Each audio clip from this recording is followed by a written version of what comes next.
Welcome back to another new video in SD Bio. Life with Life Science. SLST নবম দশমের verification কবে হবে, আদৌ কি ভোটের আগে হবে কি হবে না, এবং নবম দশম বা একাদশ দ্বাদশের পুলিশ ভেরিফিকেশন বা মেডিকেল ফিটনেস কবে না হতে পারে সেটার একটা ধারণা থাকা দরকার। তার সঙ্গে WBSSC গ্রুপ সি গ্রুপ ডির যে পরীক্ষা হলো মেনলি গ্রুপ সির মধ্যে, তার ফাইনাল কাট অফটা কত যেতে পারে, তার কারণ এই কাট অফ ডিপেন্ড করছে কতগুলো ছেলে মেয়ে আউট অফ 60-তে কত নাম্বার পেয়েছে, বিভিন্ন কমেন্ট থেকে মেসেজ থেকে যা খবর এসছে। গেজেটের মধ্যে কি বলা রয়েছে যে প্রিলিমিনারি মেরিট স্কোর আর কম্বাইন্ড মেরিট স্কোর লিস্ট যে হবে সেটা কিভাবে হবে, এবং কতজন গ্রুপ সিতে এক্সপিরিয়েন্সের নাম্বার পাচ্ছে বা গ্রুপ ডিতে এক্সপিরিয়েন্সের নাম্বার পাচ্ছে, সেটা একটা বড় ফ্যাক্টর।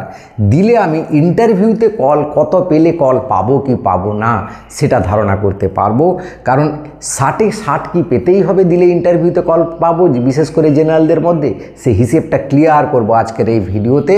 কতজনকে ইন্টারভিউতে ডাকা হবে, ভ্যাকেন্সি আপ টু ডেট হলে কতজন পর্যন্ত বাড়তে পারে, তার সঙ্গে এক্সপিরিয়েন্সের নাম্বার কতজন পাবে সেই সম্পর্কে একদম ডিটেলসে তথ্য তুলে ধরবো। তাই ভিডিওটা অবশ্যই শেষ পর্যন্ত দেখো। ভালো লাগলে লাইক করে বন্ধুদের শেয়ার করে দিও, চ্যানেলে নতুন হলে চ্যানেলটা সাবস্ক্রাইব করে নিও। দেখো, প্রথমেই আসি আমরা গ্রুপ সি গ্রুপ ডি, তারপর নবম দশম এবং একাদশ দ্বাদশের ব্যাপারে আসবো। গ্রুপ সি গ্রুপ ডির ক্ষেত্রে আপনি যদি গেজেট দেখে, গেজেটে পেজ নাম্বার 5-এ কলাম নাম্বার 8-এ চলে যাও, সেখানে ইন্টারভিউতে কিভাবে ডাকা হবে ক্লিয়ারলি বলা আছে। কিভাবে না, প্রিলিমিনারি মেরিট লিস্ট তৈরি হবে, অর্থাৎ প্রিলিমিনারি মেরিট স্কোরের ভিত্তিতে সেই SLST নবম দশম একাদশ দ্বাদশের মধ্যে অনুযায়ী ইন্টারভিউ এবং ডকুমেন্ট ভেরিফিকেশান ইত্যাদিতে ডাকা হবে। সেটা কতজন অর্থাৎ কে ডাকা হবে সেটাতে আমরা দেখি তার কাট অফটা কীভাবে হবে। দেখো, তাহলে গ্রুপ সিতে কাট অফ কততে হবে? 60-এ হবে না, 60-এ হবে না। গ্রুপ সিতে হবে রিটিনের 60, এক্সপিরিয়েন্সের 5 নাম্বার এবং অ্যাকাডেমিকের 10। 75-এর উপর নাম্বারের উপর ভিত্তি করে প্রিলিমিনারি মেরিট লিস্ট তৈরি হবে, যেটাকে বলা হচ্ছে ইন্টারভিউতে কল বা ডকুমেন্ট ভেরিফিকেশানে কল করা হবে। এই 75 মার্কসের উপর ভিত্তি করে এটার উপর কাট অফ হবে। গ্রুপ ডিতে কিন্তু সেরকম ব্যাপারটা হচ্ছে না। সেখানে হচ্ছে 40 মার্কের রিটেন, এক্সপিরিয়েন্সের 5 নাম্বার। এখানে একাডেমিকের কোনো নাম্বার নেই, যেহেতু ক্লাস 8 পাস পর্যন্ত, সেখানে বোর্ড কোনো পরীক্ষা নেয় না। তাই এখানে কিন্তু 45-এর উপর কাট অফ হবে। তাহলে এই 45-এ কত পেলে আমি ইন্টারভিউতে ডাক পাবো, এটা একটা ব্যাপার হয়ে দাঁড়াচ্ছে। এবার দেখো, এই ইন্টারভিউতে যে ডাকা হবে সেই ইন্টারভিউ অর্থাৎ কম্বাইন্ড মেরিট লিস্ট ধরে কিন্তু ডাকা হবে, এবং ফাইনাল কাট অফটা যে হবে প্রিলিমিনারি মেরিট স্কোর ধরে কিন্তু ইন্টারভিউতে ডাকা হবে, নট কম্বাইন্ড মেরিট লিস্ট। সেটা হবে কম্বাইন্ড মেরিট লিস্ট হবে, সেটা কিন্তু ফাইনাল অ্যাপয়েন্টমেন্টের জন্য বা কাউন্সিলিংয়ের জন্য। এবার দেখো, ভ্যাকেন্সি গ্রুপ সিতে কতটা হতে পারে। এখনও পর্যন্ত যা খবর 3000 পর্যন্ত ভ্যাকেন্সি বেড়ে হতে পারে, 3000 ক্রস করতে পারে।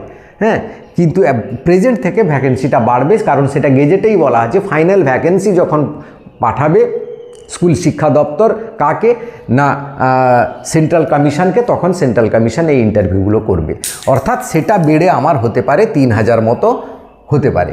এবার হচ্ছে গ্রুপ সিতে সেই যে ইন্টারভিউতে ডাকা হবে সেটা কীরকম না, 75 নাম্বারের উপর হবে প্লাস 25 নাম্বার ইন্টারভিউ। সেটা কীরকম, টাইপিং জন্য 15 নাম্বার, ইন্টারভিউর জন্য 10 নাম্বার। তাই এই 75-এ আমি কত পেলে এই ইন্টারভিউতে কল পাবো, এইটা হচ্ছে আমার কথা, তাই তো।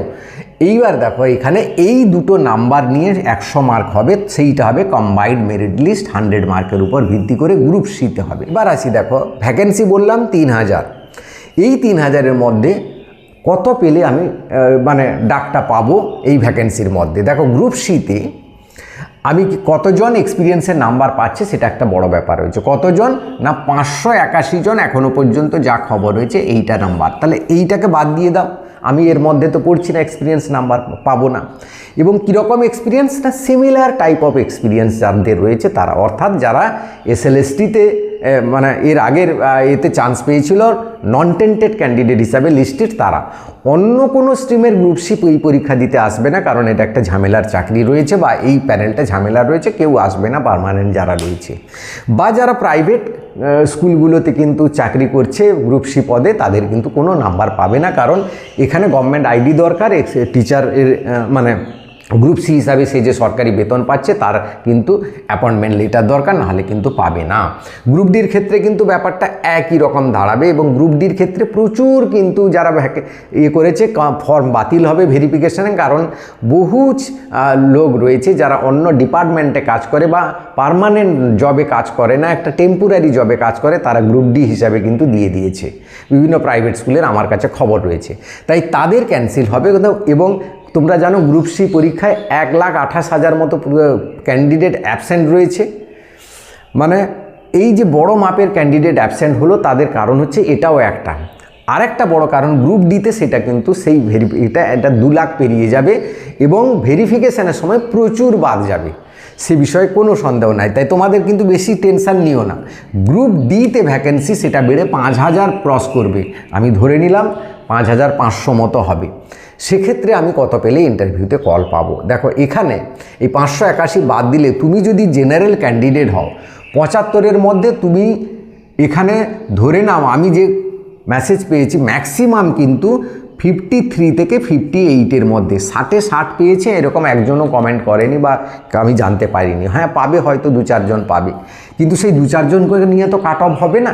কাট অফ হবে কত না, জেনারেল ক্যান্ডিডেটে যত ভ্যাকেন্সি আছে সেই ভ্যাকেন্সিটা ফিল আপ করতে হয়তো ডাকবে কত না 4 গুণ 5 গুণ ডাকতে পারে। তাহলে 3,000 যদি ভ্যাকেন্সি হয় 4 গুণ যদি ডাকে, তাহলে 12,000 জনকে ডাকবে। সেই 12,000 জনের মধ্যে আমার কত পেলে আমি কলটা পাবো? সেই 12,000 জনকে নেমে আসতে হলে জেনারেল ক্যান্ডিডেটে লাস্ট কাট অফ কত না, লাস্ট কাট অফ 53 যদি হয়, সেই 53 যদি 100 জনও পায় কি 500 জনও পায়, সেই 500 জনকেই কল করা হবে। এটাই হচ্ছে কাট অফের নিয়ম। অর্থাৎ সেই জন্যই কিন্তু নাম্বার অফ ক্যান্ডিডেটটা বেড়ে যায় এবং কাট অফটা নিচের দিকে নেমে আসে। গ্রুপ সিতে তুমি যদি 53 প্লাস একাডেমিক এক্সপিরিয়েন্সে 0 আর একাডেমিকে 10 অর্থাৎ 63 পাও গ্রুপ সিতে, তাহলে তুমি কিন্তু একটা কল পাবে বা ইন্টারভিউর জন্য তুমি প্রস্তুত হয়ে নাও। এই ইন্টারভিউ মানে তোমার ক্ষেত্রে সেখানে কম্পিউটার টেস্ট করতে হবে এবং প্রফিসিয়েন্সি হয়তো কম্পিউটার নিয়ে 2-1টা প্রশ্ন জিজ্ঞেস করতে পারে। এটা হচ্ছে প্রফিসিয়েন্সি বা তোমার স্কিলটা দেখতে পারে, তুমি কমা পূর্ণচ্ছেদ এগুলো ঠিকঠাক দিচ্ছ কি না। নাও ওবিসি যারা রয়েছে তারা মোটামুটি 60 পর্যন্ত যারা পাচ্ছ আউট অফ 75 যাদের স্কোর হচ্ছে, তোমরা কিন্তু লেগে পড়ো। তুমি একাডেমিকে যাই পাও, 8 পাও, 9 পাও, 6 পাও বা 10 পাও। আর 10 কে পাবে যে ফার্স্ট ডিভিশন গেছে, যে সেকেন্ড ডিভিশন সে 8 পাবে, যে সেকেন্ড ডিভিশন নিচে অর্থাৎ 50%-এর নিচে থার্ড ডিভিশন গেছে সে কিন্তু 6 পাবে। এরকম হচ্ছে ব্যাপার। এই তুমি যাই পাও না কেন 60 তোমাকে পেতেই হবে, তবে তুমি ইন্টারভিউ প্রিপারেশান নেবে। এসসিতে যারা রয়েছে তারা 59 ধরে রাখো, কারণ ওবিসি এসসি কিন্তু খুব কাছাকাছি থাকে, 59 58 পর্যন্ত ধরে রাখো। এসটির ক্ষেত্রে 57 পর্যন্ত নামতে পারে। ইডব্লিউএসের ক্ষেত্রে এটা কিন্তু 54 পর্যন্ত নেমে যেতে পারে, কারণ বহু ইডব্লিউএস সার্টিফিকেট কিন্তু ক্যান্সেল হয়েছে এসএলএসটিতে, এখানেও হবে। তাই তোমরা কিন্তু অনেকটা নেমে যায়, খুব নামবে এখানে ইডব্লিউএসের ক্ষেত্রে। ফিজিক্যাল হ্যান্ডিক্যাপ্টের ক্ষেত্রে 50 পেলেই কিন্তু বা 48 পেলে কিন্তু তুমি কল পাবে ইন্টারভিউতে, এরকম জেনে রাখো। এটা গ্রুপ সির কথা বললাম। গ্রুপ ডিতে কিন্তু ব্যাপারটা সেই রকম, আউট অফ 45 কিন্তু সেরকমভাবে অনেকটা নিচে নামবে। পরীক্ষাটা হতে দাও, কোশ্চেন কেমন হচ্ছে দেখি। এটার কোশ্চেন যথেষ্ট সহজ হয়েছে, বহু ছেলে মেয়ে কিন্তু 55-এর উপরে নাম্বার পাবে। কিন্তু আমার ব্যাপার হচ্ছে যেহেতু 12,000 জনকে খুঁজে পেতে আমাকে শেষ পর্যন্ত সেই 54, 53 বা 63-তে নেমে আসতে হবে, মানে অর্থাৎ রিটিনে 53 পেলে তুমি কিন্তু কল পাবে। এই হচ্ছে টোটাল ব্যাপারটাই বললাম আমি পুরো ধরে। এরপর যে কম্বাইন্ড মেরিট লিস্ট হবে, সেই মেরিট লিস্টটা কিন্তু সেন্ট্রাল কমিশন ঠিক করবে, তারপর রিজিয়ন ওয়াইজ পাঠিয়ে দেবে, সেই রিজিয়ন ওয়াইজ ভেরিফিকেশান বা ইন্টারভিউগুলো হবে। এরকমই কিন্তু রিজিওনালকে দায়িত্ব দেওয়া হয়েছে, যেটা গ্যাজেটের মধ্যে রয়েছে, ক্লিয়ার করলাম। এবার যে প্রশ্নটা আমার, নবম দশমের ভেরিফিকেশান কবে হবে? আদৌ কি ভোটের আগে হওয়া সম্ভব? দেখো আবার কিন্তু এসএসসি একটু ঢিলে গতিতে যাচ্ছে, কারণ ভোট এখনও ডিক্লেয়ার হয়নি বটে, ভোটের কিন্তু দামামা বেজে গেছে।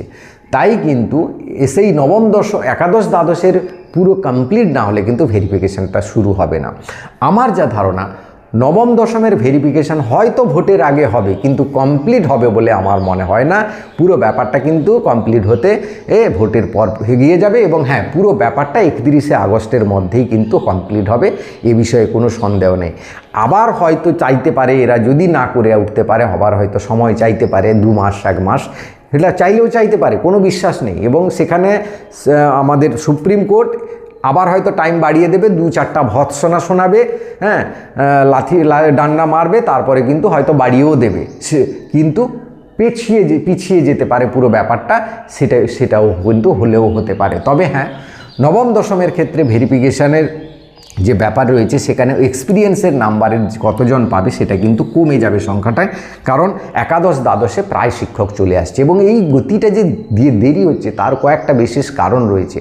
এক তো এক্সপায়ারি অফ প্যানেল নিয়ে যে প্রবলেমটা দেখা দিয়েছে, সেখানে বহু শিক্ষক রয়েছে যারা এটাতেও পাশ করেছে এবং নবম দশমের চাকরি পাবে, তাদের কি হবে?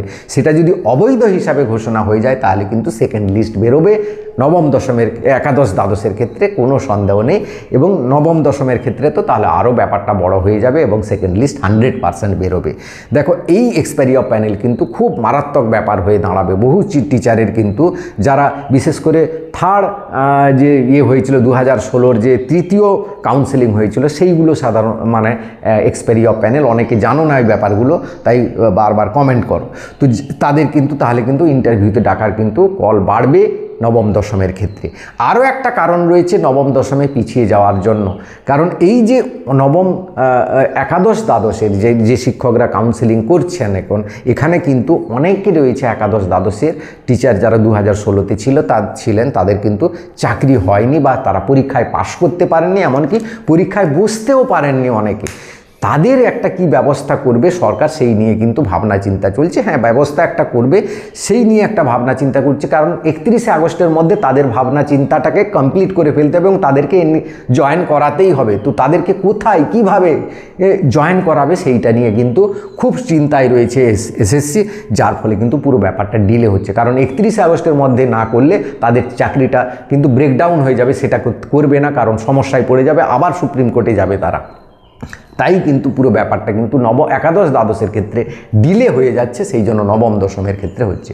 তবে একটা জিনিস ঠিক রয়েছে, ভোটের আগে কিন্তু ভেরিফিকেশান শুরু হবে বলে আমার ধারণা। কারণ যতই নেগেটিভ কথা বা প্যানেল ক্যান্সেলের কথাবার্তা শোনো না কেন, সেই প্যানেল ক্যান্সেল কিন্তু 100% হবে না। হয়তো 2-1টার কেস ইস্যু আসবে, বড় বড় ইস্যু আসবে, কিন্তু প্যানেল ক্যান্সেল হবে না। 10 নাম্বার অভিজ্ঞতার নাম্বার নিয়ে যা মানে আমাদের হাইকোর্ট যা শোনালো, সেটা তো বুঝতেই পারছো, এর থেকে বোঝা যাচ্ছে প্যানেল ক্যান্সেল হবে না। তাই যারা পাস করেছো, নেগেটিভ ভিডিও দেখো না, চিন্তা করো না, তোমাদের সব কিছুই হবে, হয়তো ডিলে হবে। এই ছিল আজকের ভিডিওটা ভালো লাগলে লাইক করে সবাইকে শেয়ার করে দিও। Thank you for watching.